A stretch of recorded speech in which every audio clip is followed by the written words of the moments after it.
So in this segment, Jacob Rees-Mogg has been called out for his embarrassing appeal to Sun readers to find Brexit bonuses. Essentially, he's asking other people to do his homework, really. That's the top and bottom of it. It's just, this is a joke, isn't it? It's funny.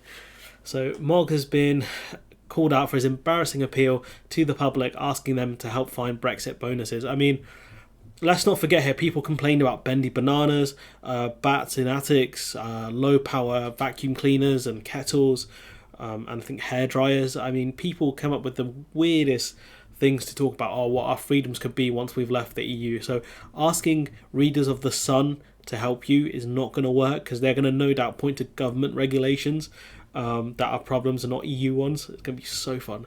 So writing in The Sun, Rees-Mogg appealed to their readers to write him with examples of legacy EU regulatory barnacles that they would like to see repealed. And do you know what? Mogg's asking openly, so if you guys have got anything you want to say, feel free to write it into him. Maybe you can moan about planning permission or something like that. Let's see what the people can come up with. This has come after he was demoted by Boris Johnson.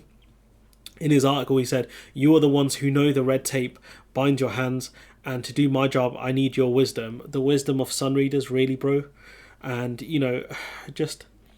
they're going to send him all sorts of nonsense, aren't they? I'm here for it. I can't wait for this stuff to come out. But, I implore you all to write to me with the regulations you want abolished. Through thousands of small changes, we can enact real economic change. I mean, you guys have been in charge since, You guys have been in charge for the end of 2019, and you still haven't figured out what you want to get rid of. It's just ridiculous.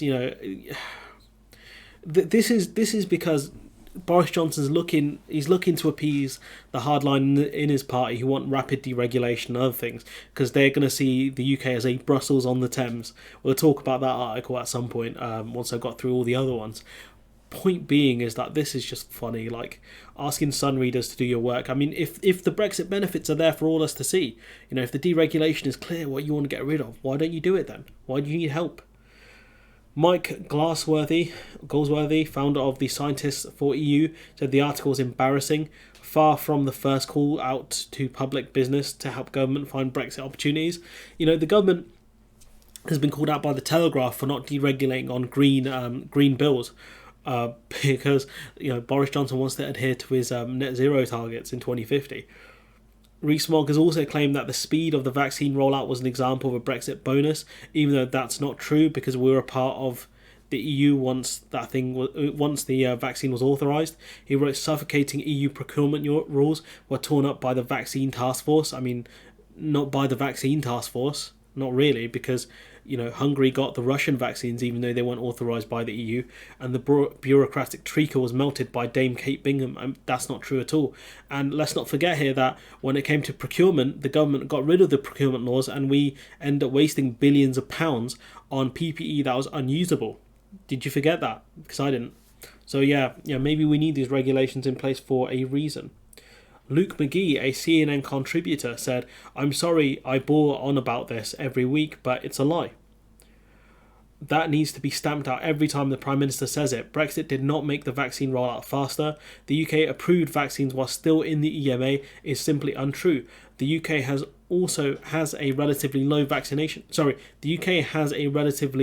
low vaccination rate of 72.4% compared to other EU countries, falling behind Portugal, Ireland, Italy and France. And the UK had a strong start to vaccinations because we were importing vaccines from the EU, but we didn't export them.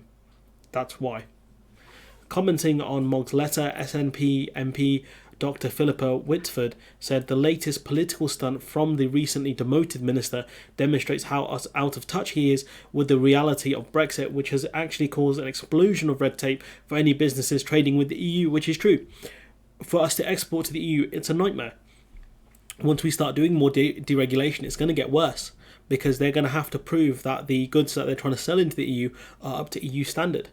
Beyond the rhetoric and false claims in his letter, Mogg fails to admit the difficulties that have arisen for so many sectors as a direct result of Brexit, the Brexit deal he campaigned for. The truth of the matter is he knows how damaging it has been for the financial services industry, which is why he set up a second personal investment fund in Ireland and not the UK. The man is a hypocrite. Now, Mogg will claim that it's the company that has set up that firm in Ireland, but it shows how much he doesn't believe in the UK if he's not going to set up shop here. Anyways, I'm going to leave it there. Let me know what you think in the comments below. Like, comment, share, subscribe, and hopefully I'll see you in the next one.